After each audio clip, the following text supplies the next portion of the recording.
What's going on, everybody? Talking 2020 fantasy football breakout sleepers at the wide receiver position. So today's show will be strictly wide receiver sleepers, breakouts, busts, whatever.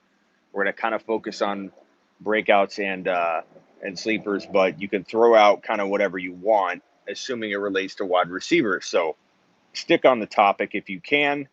Only wide receiver talk, or we can talk about me boxing the counselor for charity because apparently the fantasy football counselor called out Le'Veon Bell, said that he would destroy him in the ring because Le'Veon Bell was boxing in a video or a social media clip or whatever. And so the counselor put a video up of Bell and said, "I'll box you, I'll destroy you, look at this form." And he calls out everybody, but he calls out people that can't box him. He calls out guys like Lev Bell who can't box him. Lev Bell's contract won't allow him to box the counselor. He knows that. The counselor knows that. So I keep calling the counselor out and say, box me for charity. I'll fight you for charity. What's up? It's a clan. What's up, Devlin? Ask a question, James. Counselor needs somebody to call him out. I call him out all the time. He runs away. CMC is a sleeper or wide receiver? No, he's not. He's not Dried Ocean. Don't try and slip in Christian McCaffrey into this conversation. It's wide receiver talk only. What's up, big Jim? What's up, Legion? What is going on? Realist, what's going on? Nick,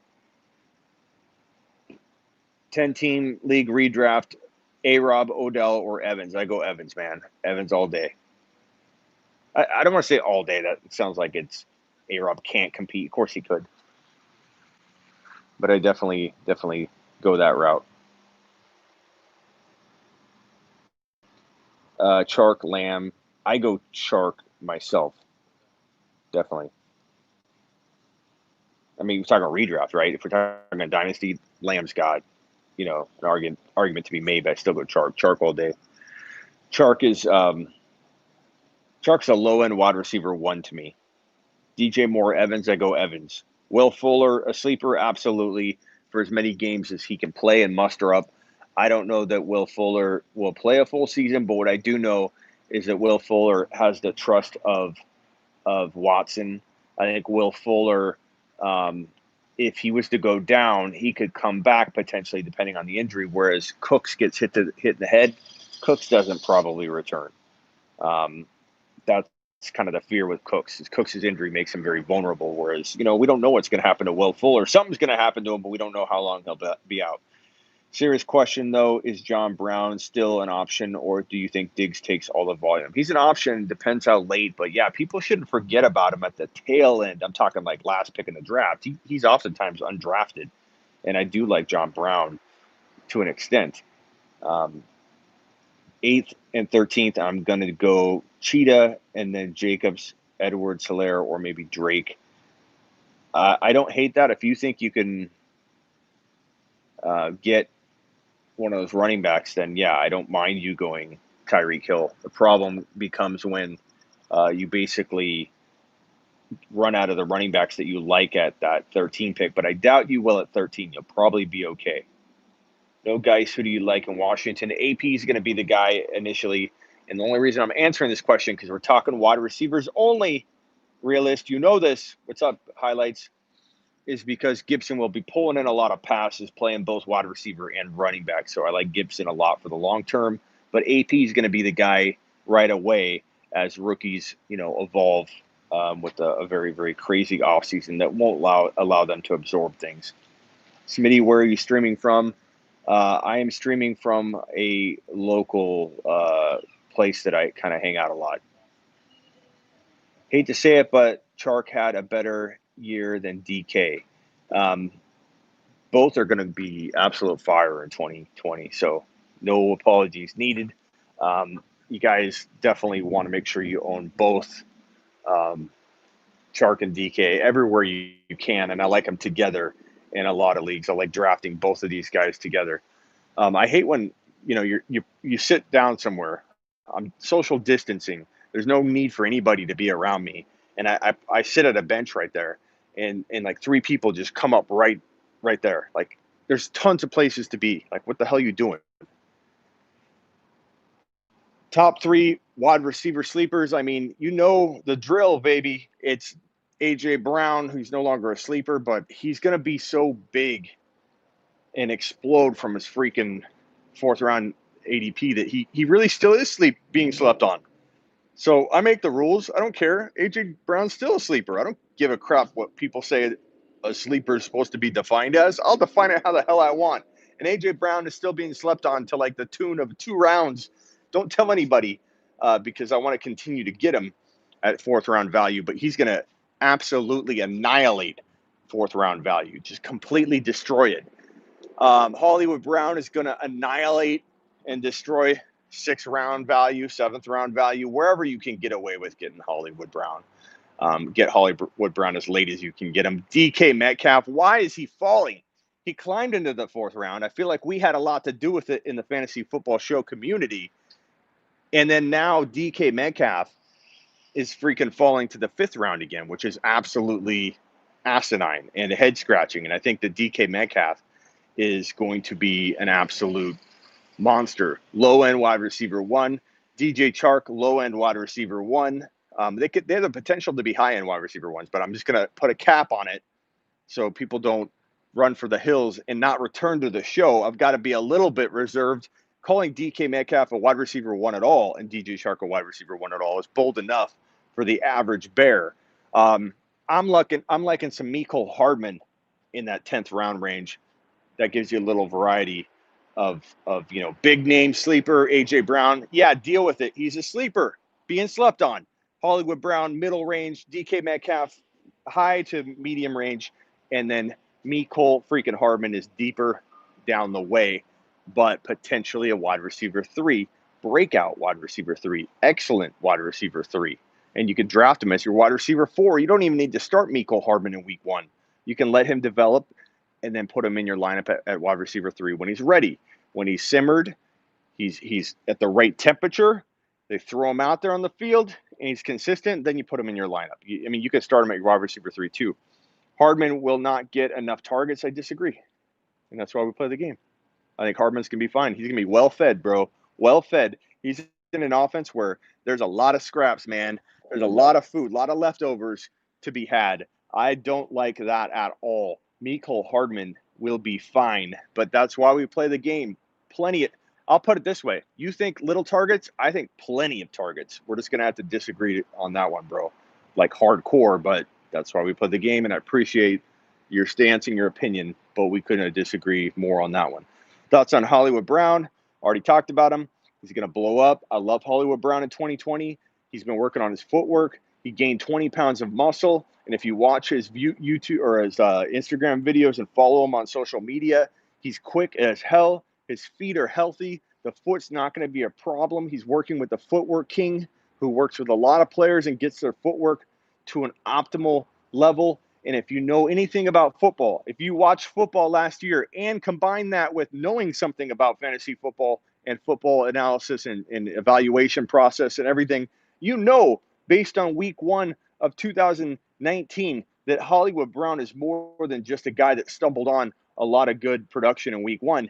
He made all of that happen. Hollywood Brown was amazing in week 1. For a rookie, it's crazy how good he did and how good he looked and how polished and veteran-like he looked in week 1 of 2019. In the range of like 140 yards, if I'm not mistaken. I don't know if anybody wants to look up the stat, but 140 yards and I believe 2 touchdowns in week 1 looked phenomenal. If anybody doesn't know or hasn't watched footage on this guy and they're just going off of, oh, last year the stats show that Hollywood Brown did show, then you're going to be in a world of hurt because you're not investigating Hollywood Brown. You're not watching the footage of Hollywood Brown. You don't know what's coming. What's coming is a top 12 to 14 wide receiver season.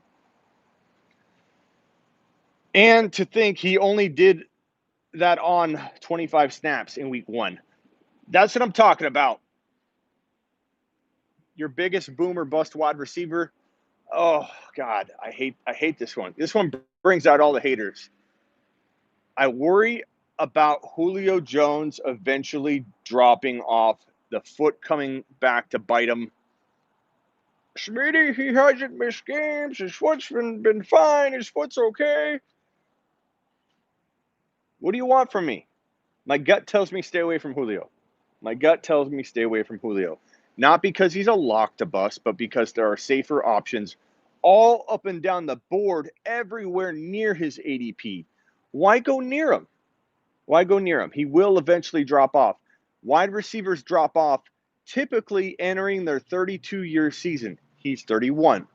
He probably does have one more year left. I will not be sad or lose any sleep if Julio Jones drops a top 5 wide receiver season and people go, how do you feel about that one? I feel fine. I feel great. I'm drafting guys equally as talented with a lot less risk right where people are drafting Julio. I don't feel bad at all. I won't feel bad one single bit for the people I told to avoid Julio.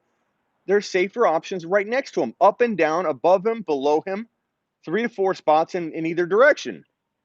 Like, I don't know what else to tell people. That if you're going to ask me to call out a big name wide receiver in the top 24, I got to name somebody, and Julio's going to be that guy. I think Cooper Kupp worries me. Woods worries me. The Rams, obviously, you can pick up that the Rams worry me in general. I don't have faith in Darrell Henderson. Do I take Darrell Henderson in the late double-digit rounds? Absolutely, because I know the talent's there, but I don't trust the situation at all. And my expectations are 0 for Darrell Henderson. My expectations are 0 for Higbee because Higbee will be used. Will he not be used? People talk about Everett left and right, not because they know what they're talking about talent-wise, but because they know that the Rams do what the Rams do. And I don't like the Rams at all. Smitty, who is this year's Godwin and Woods? Oh, is it Woods? Um, no, Woods finished on a tear last year, and Woods had a good year. I don't know that you can call him the Godwin. He's kind of already arrived. But I worry. You just heard me say I worry about Woods a little bit because he's going really, really high, and we saw Cooper Kupp get used more than Woods in the first half of the year, and then Woods get used more in the second half of the year, and both of them were inconsistent because of that on the year. I worry about that. I'm not going to stray away from that worry. I just don't think that the Rams are trustworthy. Gallup is your 2020 Godwin. I would be with you on that, and you can actually go back and look at other videos I've done where I said that Gallup would be the leading Dallas Cowboys wide receiver in 2020. He would beat out Amari Cooper in fantasy points, and I got ripped to shreds on that one.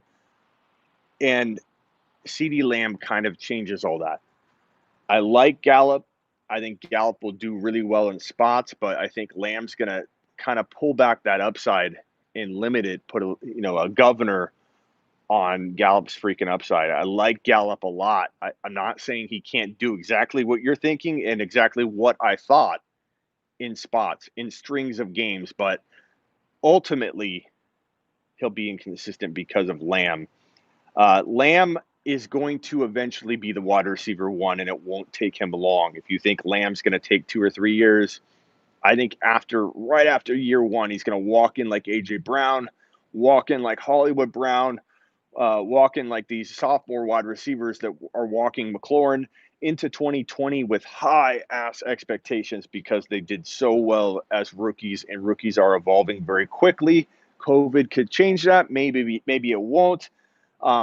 The silver lining in COVID for rookie wide receivers, if you want to talk about it that way, the silver lining would be that rookies usually hit a rookie wall because they're used to what? A shortened college season, right?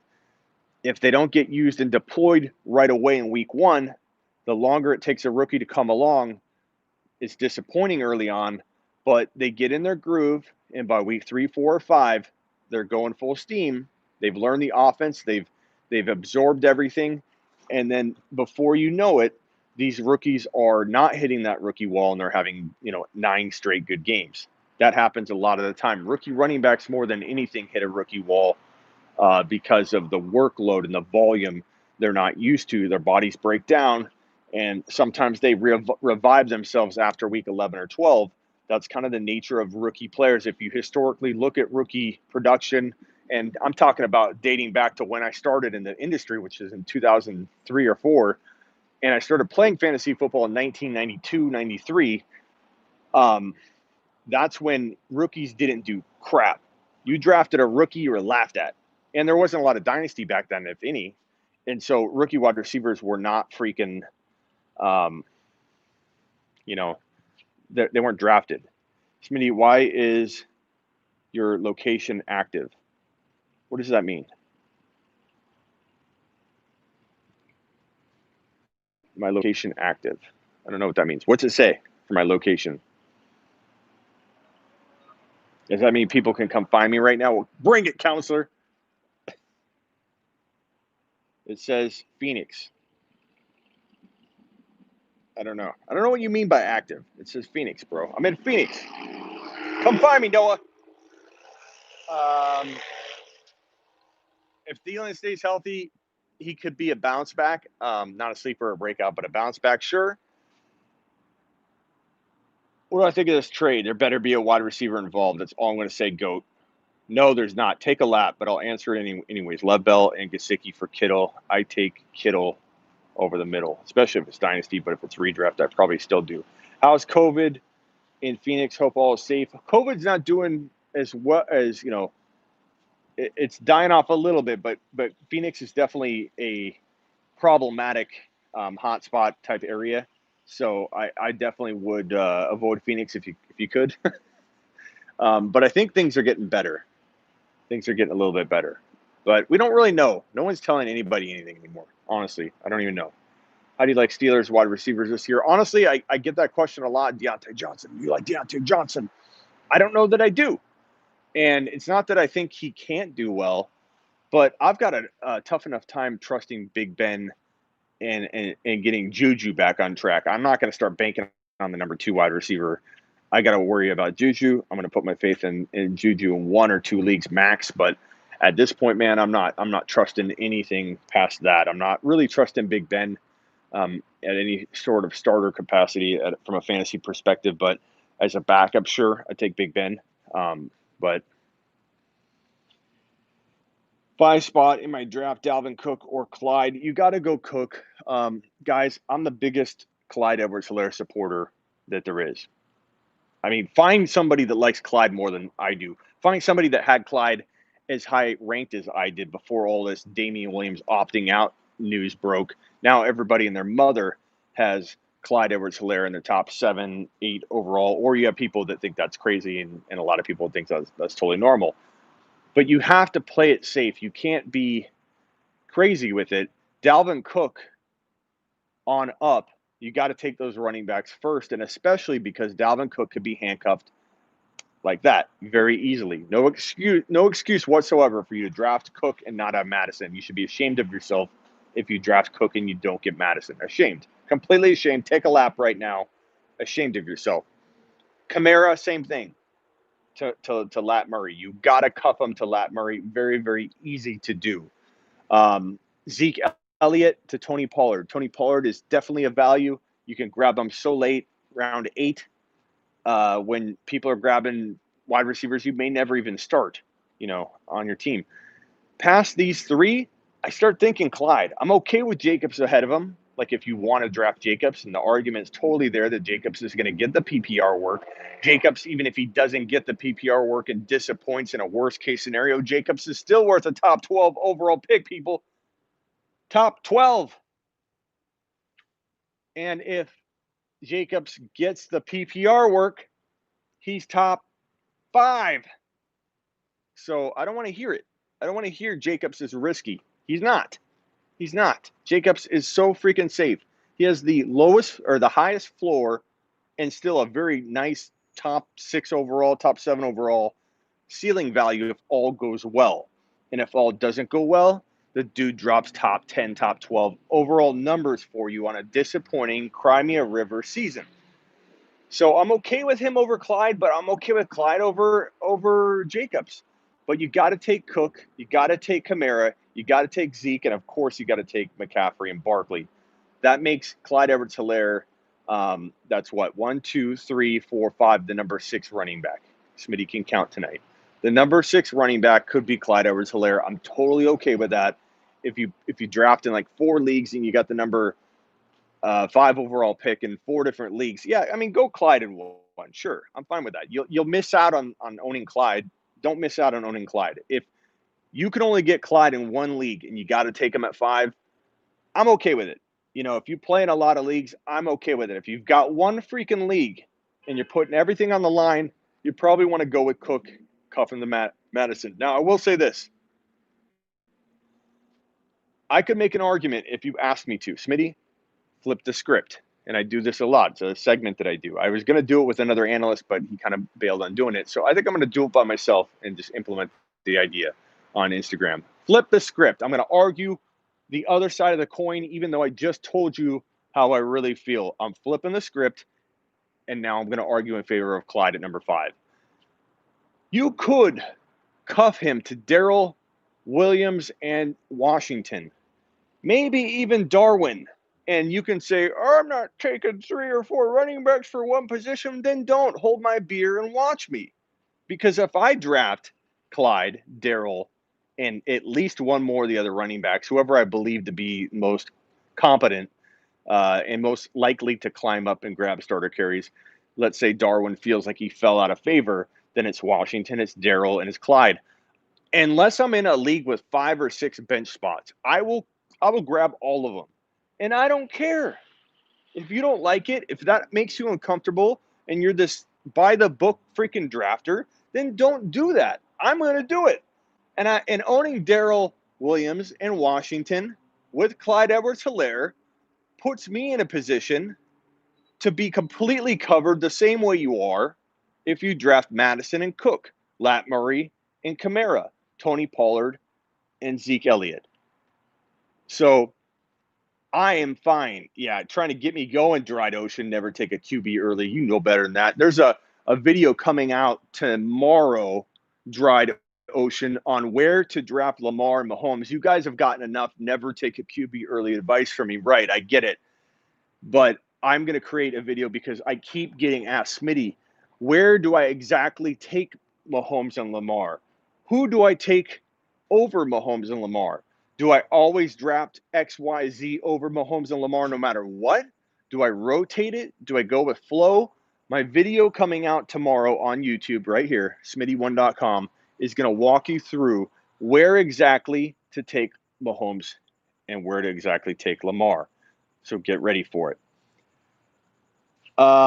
Guys, let's all just draft Todd Gurley, Dave Johnson, and David Montgomery like the counselor. I wish the counselor would box me for charity. Spread the word. DeAndre Washington says the beat writers. Well, that's why I'm cuffing him and Darrell. Darrell's the guy I believe will be the first up and the guy they trust. Like sometimes if an injury happens, they trust a different guy than they have slotted in the running back 2 spot. And that's for a couple reasons. One, he might be more valuable on special teams. And then when an injury actually happens, they then move him over to the number 2 role.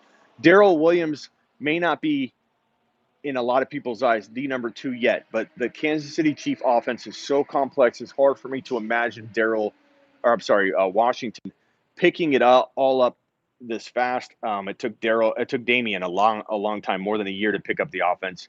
Darrell Williams is probably the most trusted running back on the roster walking into week 1. If I had to pick one and it was in a tiny league, it would be Clyde and Darrell for right now. But I could pivot very easily into Washington just with one beat writer report. But I'm not sure I'm going to take the beat writer's reports yet into too much consideration because we don't know. No one knows. It's a guesstimate from him. I'd love to see his evidence or why. But my point was that flipping the script and arguing Clyde at number 5 and how that actually is as safe as any of the other running backs I was mentioning, like Kamara or, Cook, is you can cuff him to his backups and don't worry about cuffing him to 2 of them.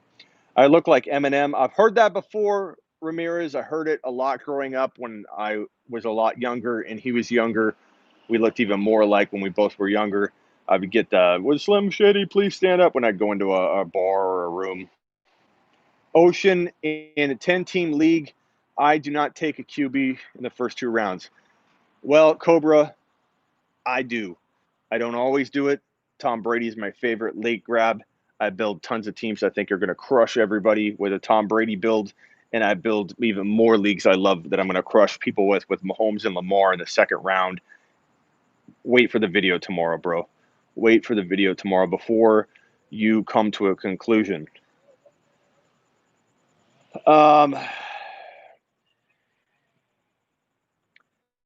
They tricked you, Smitty. You were talking running backs. Damn it!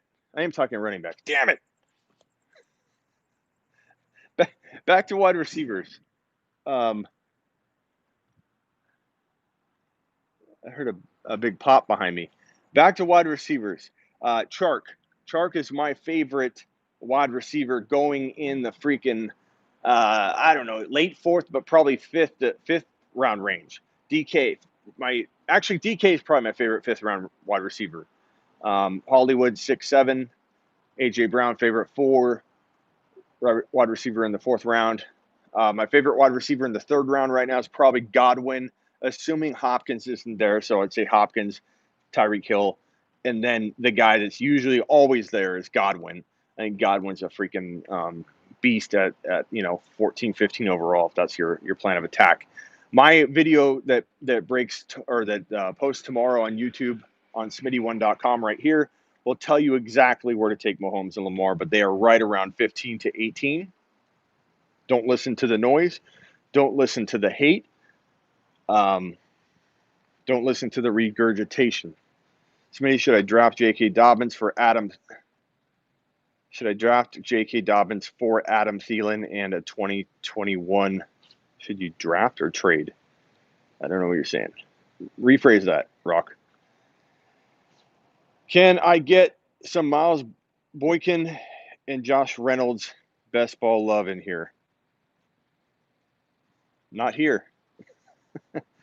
But Julio or Adams at pick 9. I'm not taking Julio in the first round. I'm just not doing it. I'm not doing it.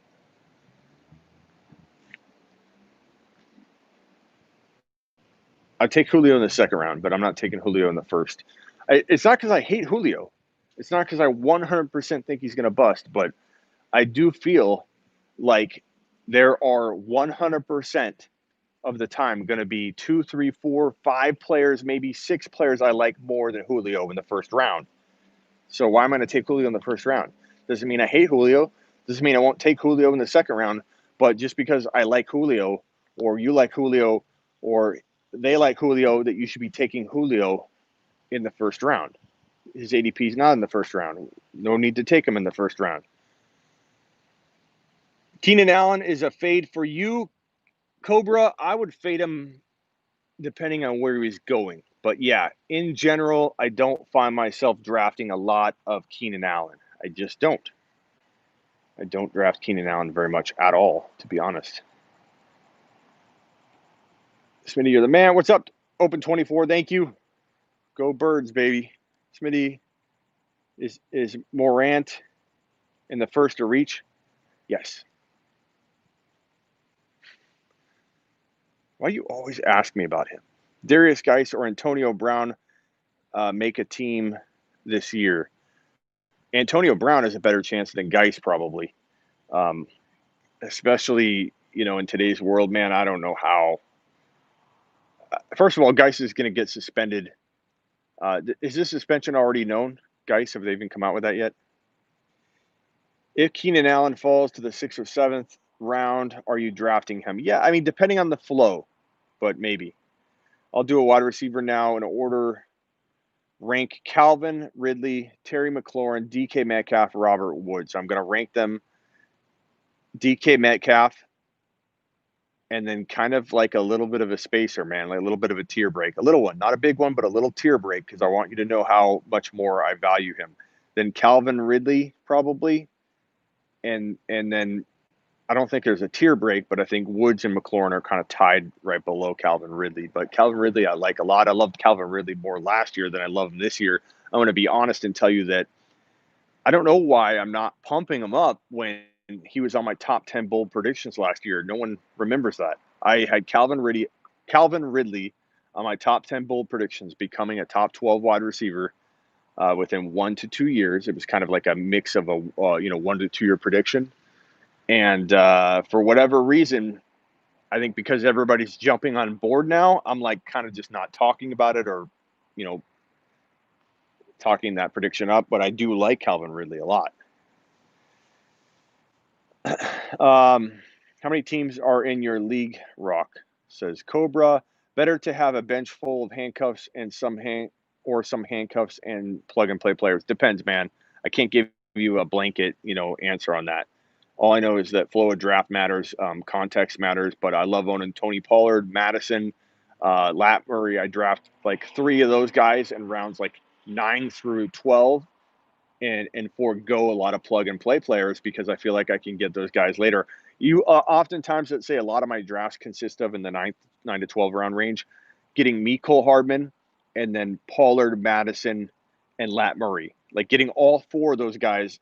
And I do it. I seem to do it in about one out of every 3 leagues. I have that group of 4 in that 9 to 12 range every time. And they usually fall, and I know where they're falling, and I take them in the right order. They all kind of seem to fall one round into the next, and I oftentimes have all 4 of those guys, and I love it. I love it. I think those are like league winner type moves. Chark, AJ Green, Deontay, and Jalen Rager, and Brian Edwards. I mean, Chark is your only great player. I'm not a big fan of AJ Green this year. I personally am kind of fading him, depending on where he goes. Though there's a line. Smitty, are you pro running back, or running back wide receiver for PPR in a 10-team 9 pick? I'm running back, although I don't say that because I set it in stone, bro. Don't walk in with that mentality. Don't be that dude that drafts off a tier sheet and goes, well, I'll take the next best running back. Take the running back you think is going to be the best player available. And if it's not a running back, don't take a running back. But it typically is a running back anywhere, whether it's 10 team, 12 team, 11 team, 9 team, whatever. When you're at pick 8 to like 14, 8 to 15, it tends to be all running back there for me because Godwin, Evans, Hopkins, sometimes Tyreek Hill, but Hopkins more so now than ever are all falling into like the 13, 12, 14, 15 overall range. So go running back in round 1. Get yourself a Jacobs, get yourself a Clyde, get yourself a Cook if for whatever dumb reason he falls to 8. Get an Eckler even. I'd take Eckler at 9, 10. I don't care. Get a running back like that, Drake, and then consider going running back again if it's the right running back. And then Godwin is a good like pivot move if you want to go wide receiver because you already got your running back. But if you go wide receiver first, you may not have the flexibility. And I think the running backs are pretty darn close right in that range. And they're not equivalent in the second round, whereas Godwin, Hopkins are equivalent to Mike Thomas. They're somewhat in the ballpark. Hopkins, you could argue, could be the number 1 wide receiver in 2020. He's going at pick like 12 to 14 right now in a lot of different drafts. I mean, that's pretty darn good. Rager going to eat. He could. I'm not going to say he can't, but I'm not banking on it. If they loved Henderson, I do not see why they draft another running back. You know what? If they loved Todd Gurley last year, why would they trade up and get Darrell Henderson? We could play this game over and over. Like you're trying to use a sane way of looking at things to define what McVay and what the Rams coaching staff is doing. Like that's probably not the best way to go about it, bro. To be trying to use logic to define why they're taking Akers. And I assume you're an Akers believer. Most people that talk about that in that way, and I'm not hating on your take. Trust your gut. I'm wrong about stuff every year, bro. So I could be wrong about this. I could be so burned by that Darrell Henderson neglect that I'm not seeing straight with Akers, but I don't think so, man. I don't see the player that a lot of people see when I look at Akers. I see a team that doesn't trust young rookies, especially a rookie that won't know the playbook, bro. That won't know the playbook. I do have some Akers, yes. I can tell, Cobra. I can tell. I can always tell, when somebody comes at me, not saying you are, but when someone comes at me, I know they own that player because they're wanting an explanation as to why I'm doubting it. They want me to correct it. They want me to fix it. They don't want me to end the show or the moment doubting the player that they have a lot of share and stocks in. And I get it and I understand it. So no worries about it. But what makes anybody think that McVay and that Rams coaching staff will lean on a rookie during COVID-19 when that rookie hasn't learned to pass block in that offense? That rookie hasn't absorbed the offense even close to where they should be. They're so far behind where they normally would be for a rookie running back, wide receiver, whatever. So far behind. Even Burrow's far behind. How the hell does anybody think that McVay and that coaching staff is going to be like, here, get in there, take over? We didn't let Henderson do it. Go ahead, take over. You're so much better than Henderson. No, he's not. Watch the film. I know Henderson had an easy schedule. I know Akers had a horrible situation where he did a lot in a very bad spot. Like Akers had bad blocking, horrible quarterback dilemmas and crap going on all around him. And Akers still delivered. But if you watch the film, Akers did it through brute force strength. He steamrolled over people using his neck and head and just ramming into people left and right. I don't know why he does that. He's going to have to correct that, or he's not going to last a week at the NFL level. The NFL players are bigger, stronger, faster. He won't be able to bulldoze over defenders. He's not that big of a dude where he's going to just walk in to the NFL and dominate people. So my advice to anybody that wants to bet on Akers, do it in one league. Enjoy the ride if you're right, but don't trust in the Rams coaching staff. I made that mistake last year betting on Darrell Henderson and watching the film. I don't care about schedule.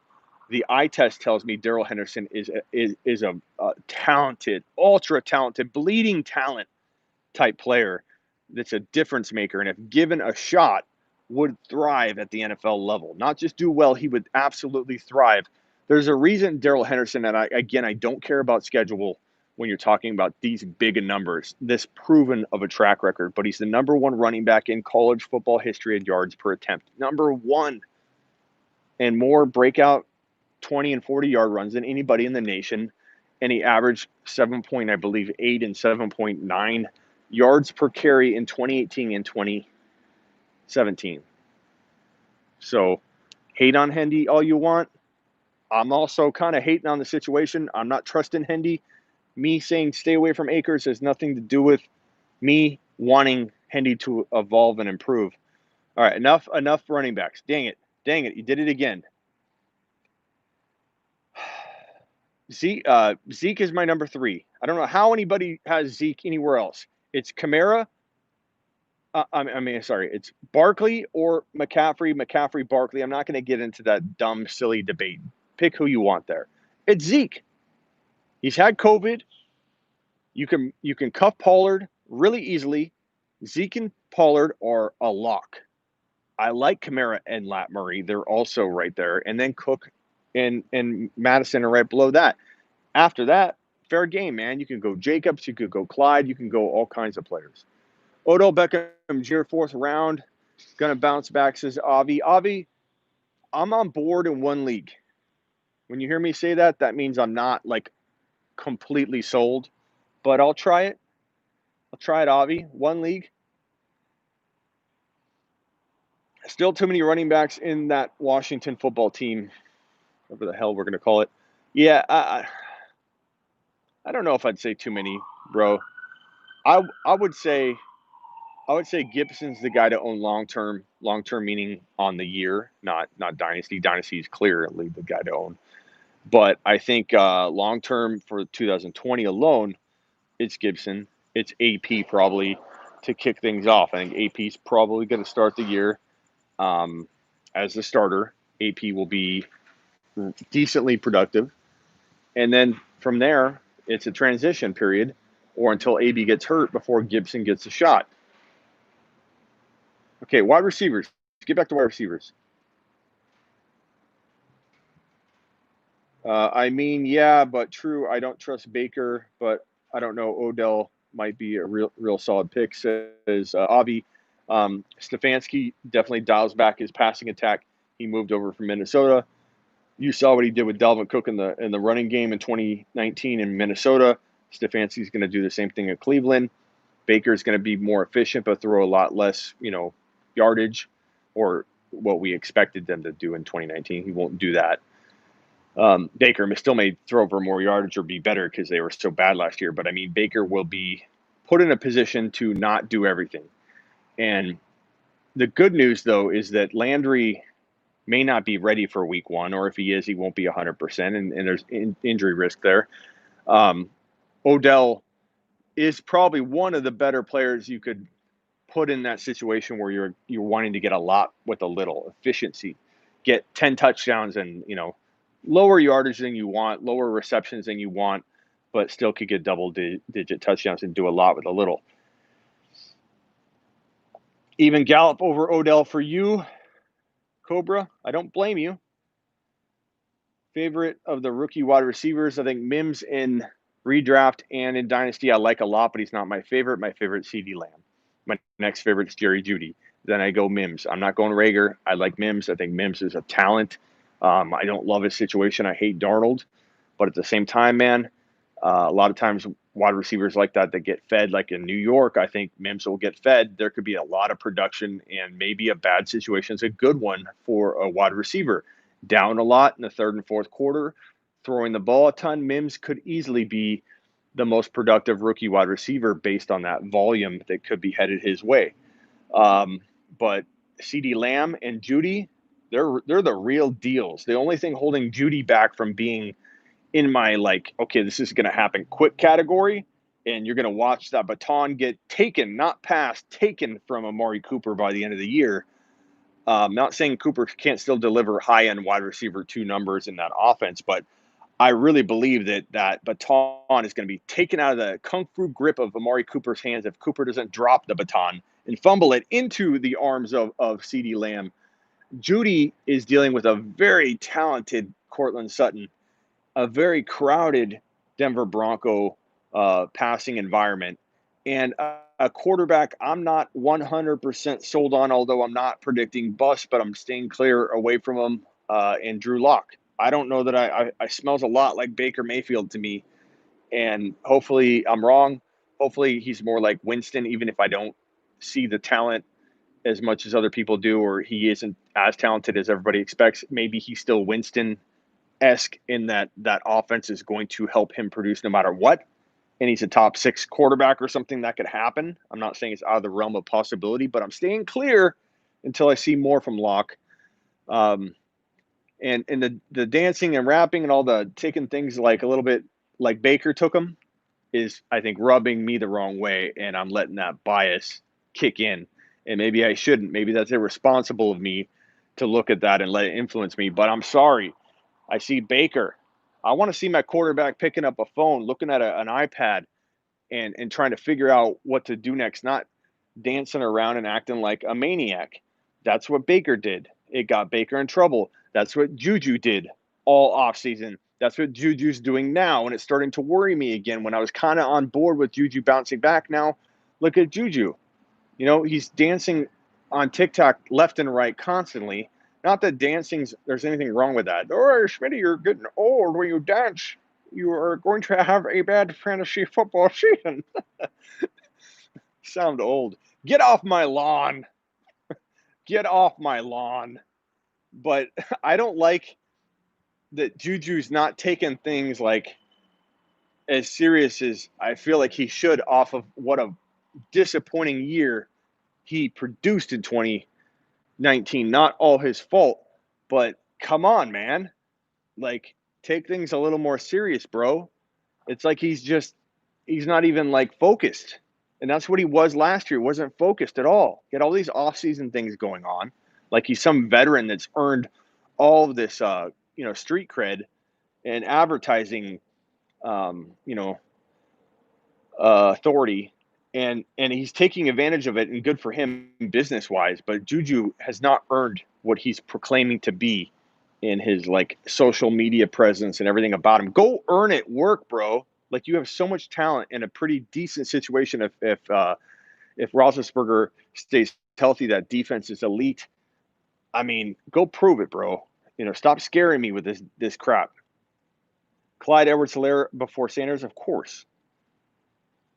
I traded Zeke and Juju and redraft. I shouldn't say, of course, Sanders could be that good, but the ADP tells you that that's a no-brainer.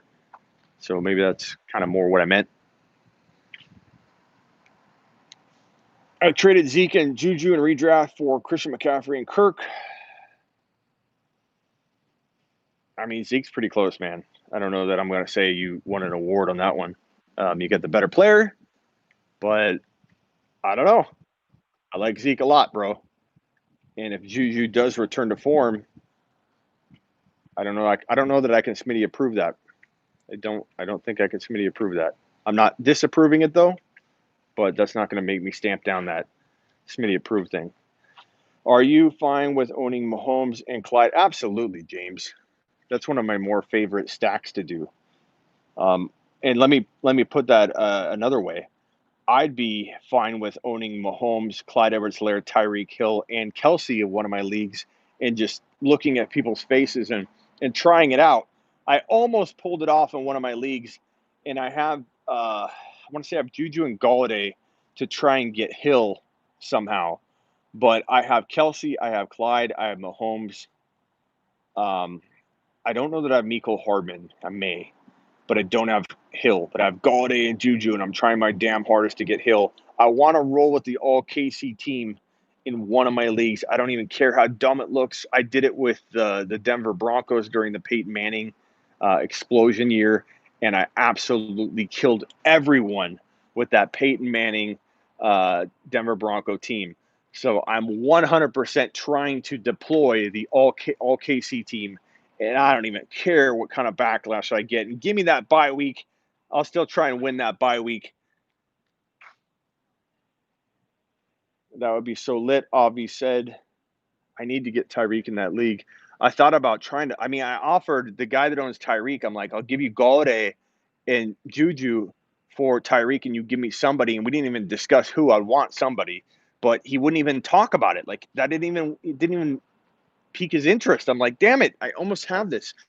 I think I got to do it in an auction.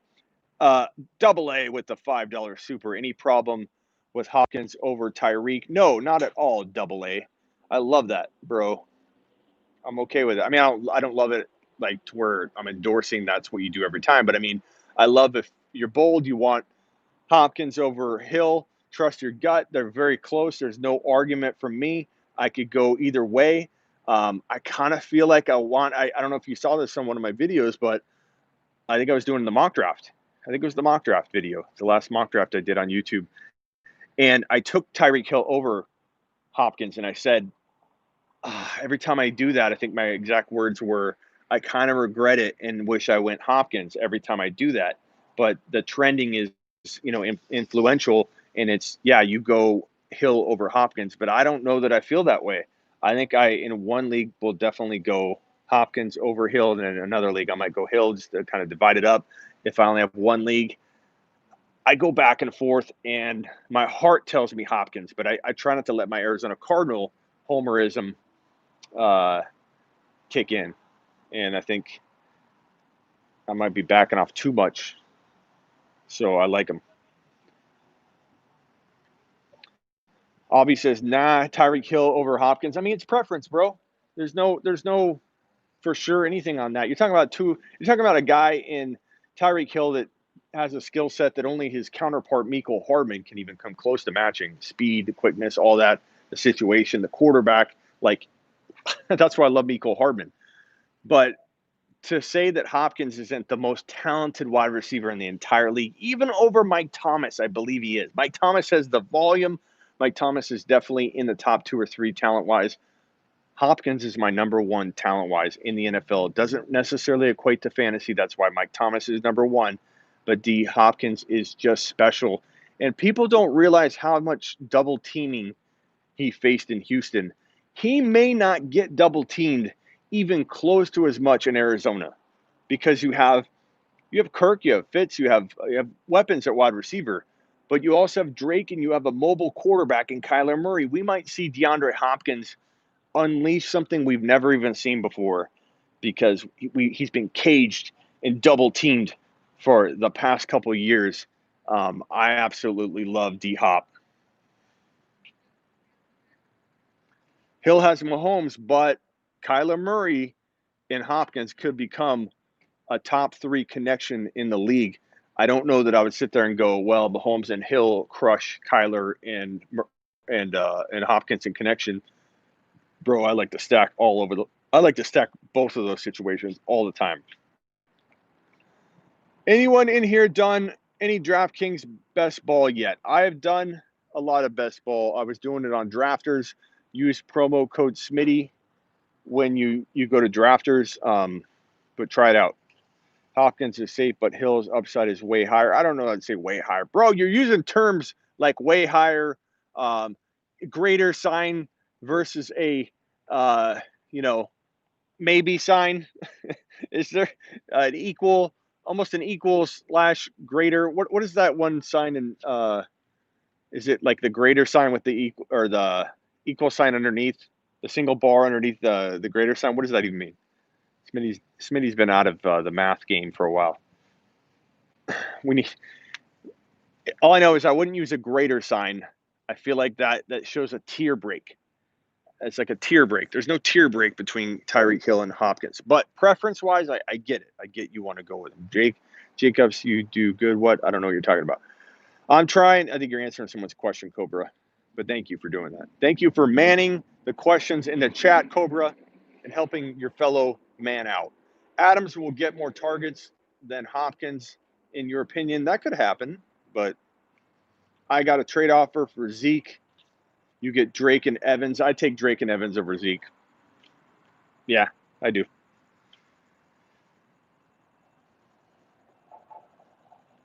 Greater or equal to. That's it. Yeah, and that's the greater sign with the equal sign under, right? Greater or equal to. That's what I was looking for. I knew it was in my head. My math game hasn't been that far in the rear view. My degree was in psych and digital audience strategy, not mathematics. I am not a math wizard by any means, although I feel like I'm pretty good with numbers when I'm working with football stats and remembering a long string of numbers and pattern recognition and all that. But in terms of remembering some of my calculus and all that, I don't remember crap. I don't remember crap from that. Mike Evans could be top 4. You think Avi? He could, man. He could. What's up, Rock? Rock in the house. All right, we're almost done. Let's hit a couple more questions. Double A says Smitty missed my second question in the super. I'm sorry. Let me go find it. Thank you for reminding me. Sometimes I get sidetracked. His up and down drive me crazy. Also, any objection to Hollywood as your wide receiver 2 in a 0.5? Absolutely. I have an objection for you even asking me that question, Double A. You know how much I love Hollywood Brown. It, of course, in all seriousness, depends on your build. If you're taking Hollywood Brown early as your wide receiver 2 and you don't have other positions stacked because of it, then, no.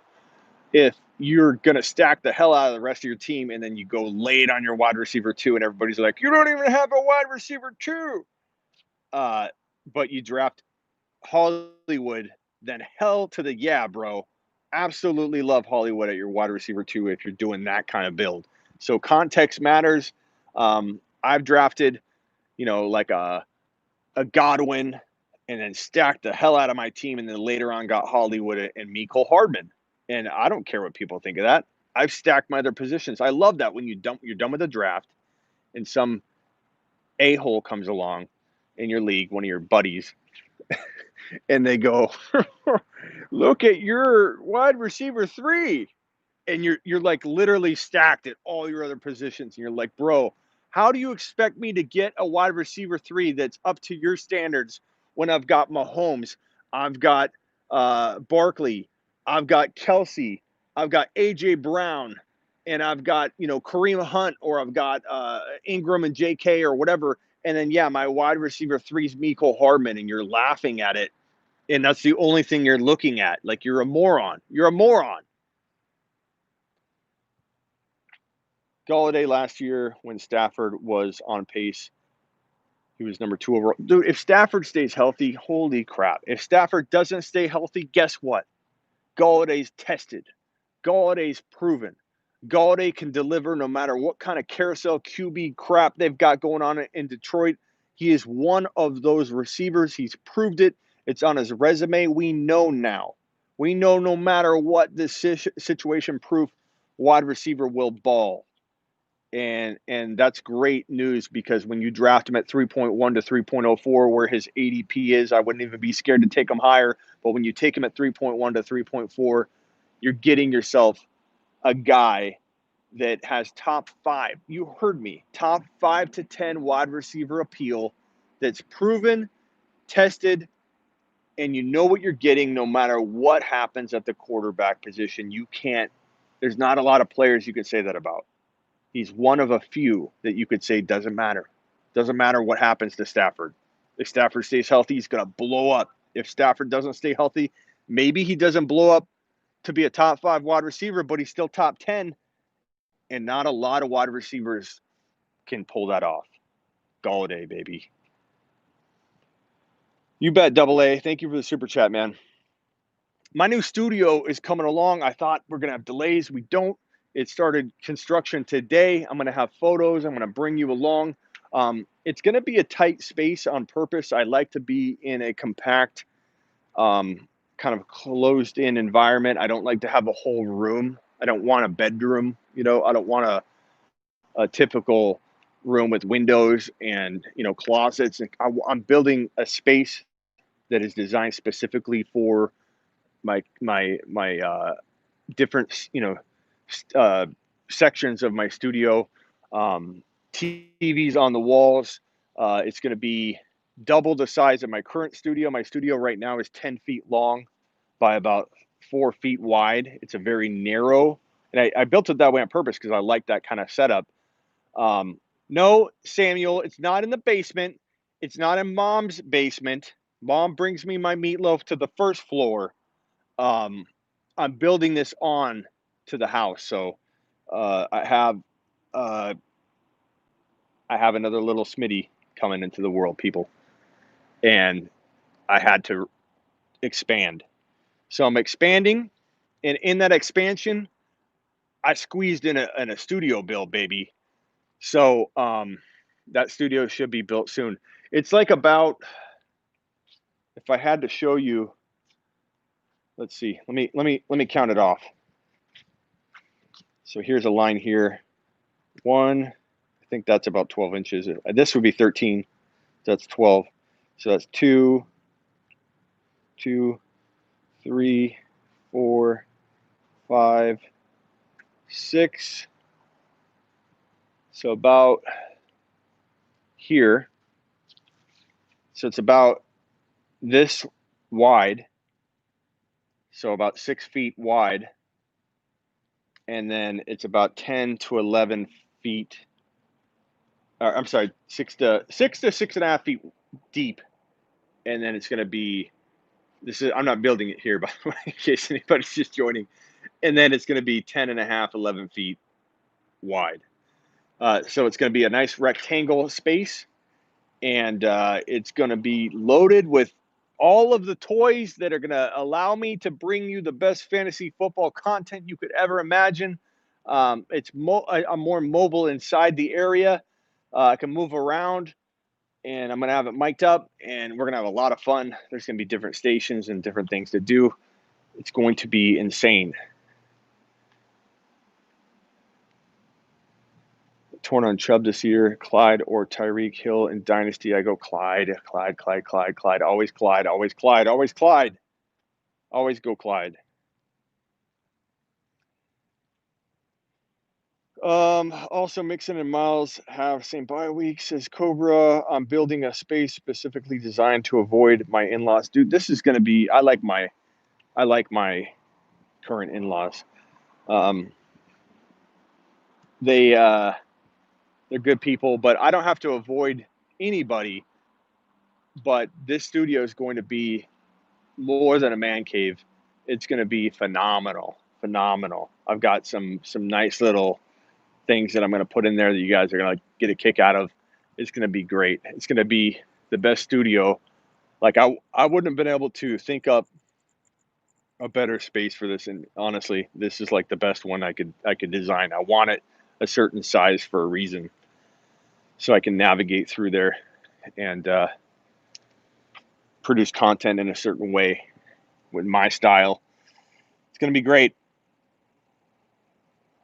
I'm going to have. I'm not going to tell everything. I'm going to let some of it be a surprise. It's going to be great. Odell Beckham Jr. positive regression candidate. We talked about that earlier, Samuel, while I was in the basement getting the meatloaf. And yeah, I mean, in one league, I would maybe bet on it, but I'm not super confident. Stefanski in Cleveland will have a lesser passing attack than he will rushing attack. It's going to be all focused on the run. There's still enough room for one wide receiver to do well, and Odell definitely fits the bill for the kind of guy that can do a lot with a little, as I mentioned earlier.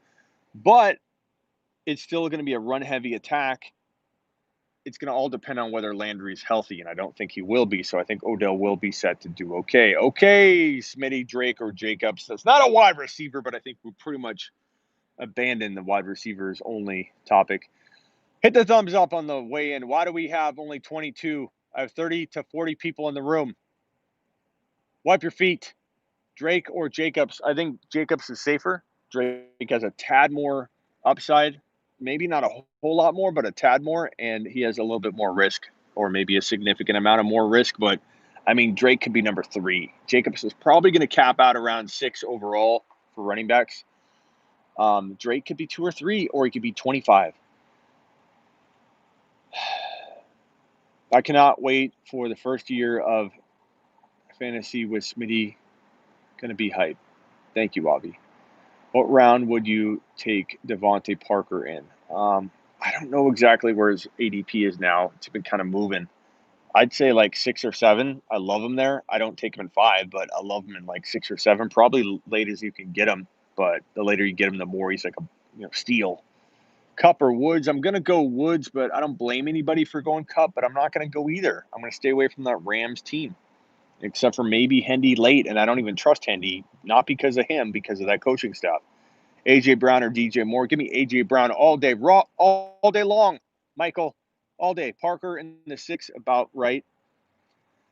Thoughts on Hunt? I love Hunt. Hunt's protected into the value you're drafting him at. You're talking about like running back, or you're talking about mid 4th to late 4th round value. Try to take him no earlier than that if you can. Leave as much upside as you can.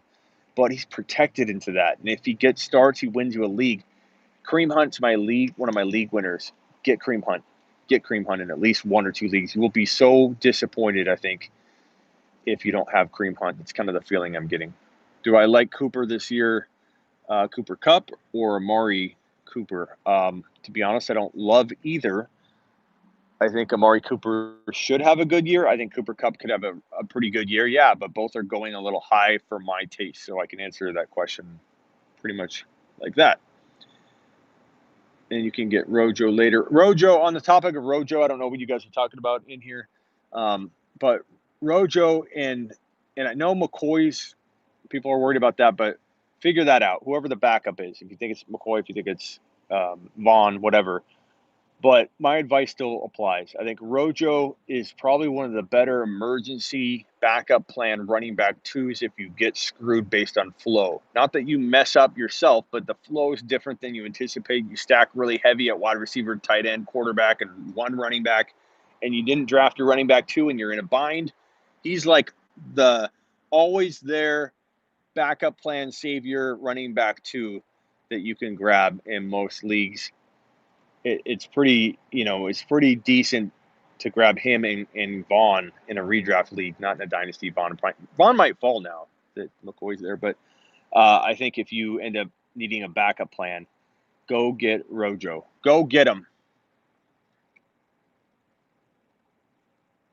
Devontae Parker, your thoughts. I already talked about him, AA, a little bit ago, but I'll gladly repeat it for you, you super chatting beast.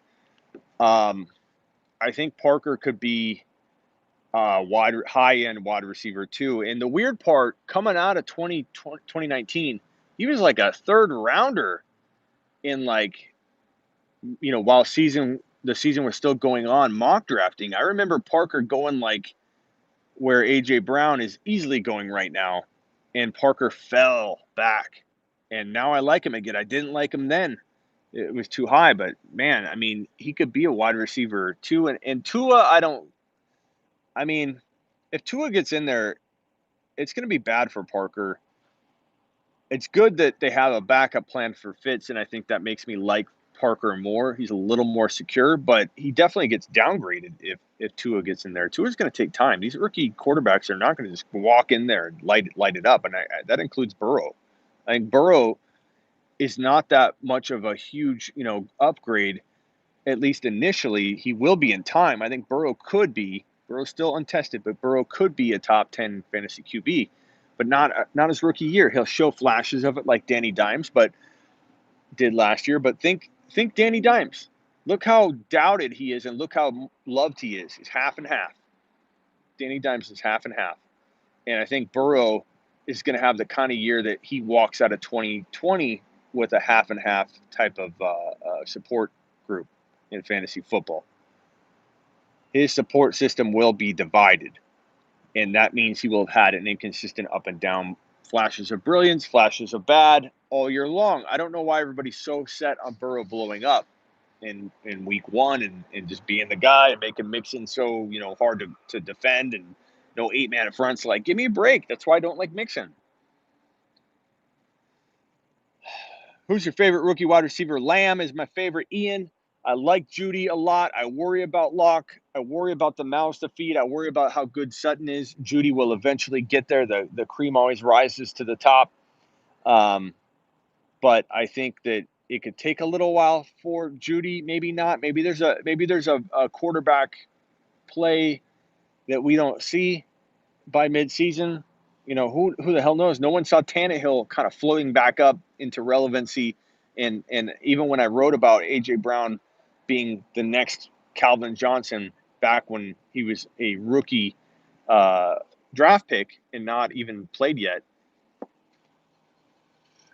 I said I'm going to probably knock him down because of Mariota, but if another QB gets in there, and that could happen, we can't always see the future and how quick that QB situation can change. And I didn't mention Tannehill in that. I didn't anticipate it to be Tannehill, but I said if the quarterback situation changes, I will be all in on A.J. Brown as the top wide receiver from the rookie class. And damn, boy, did Tannehill, come out of nowhere.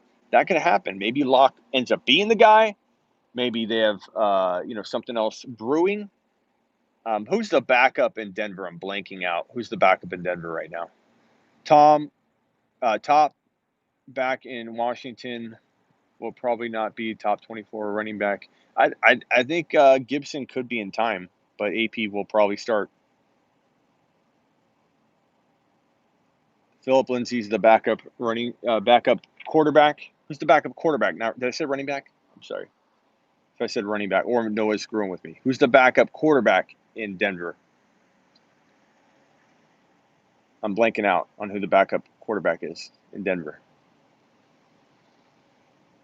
I think some NFL games might get canceled and make games in January, maybe.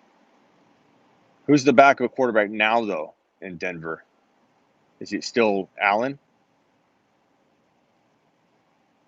I'm just trying to get a feel for what the backup plan is. Oh, I said QB. Okay. Noah's screwing with me. Nick Mullins, no. Jeff Driscoll. Maybe Driscoll's Kurt Warner in hiding. I don't know. I don't know. I mean, Aaron Rodgers, you know what I'm saying? Like, we don't know. We don't know what could happen. Aaron Rodgers could get traded mid-season to the Denver Broncos, and it could be the biggest story ever, you know, or at least one of the bigger stories in a long time in the NFL. Getting Jerry Jeudy, Sutton.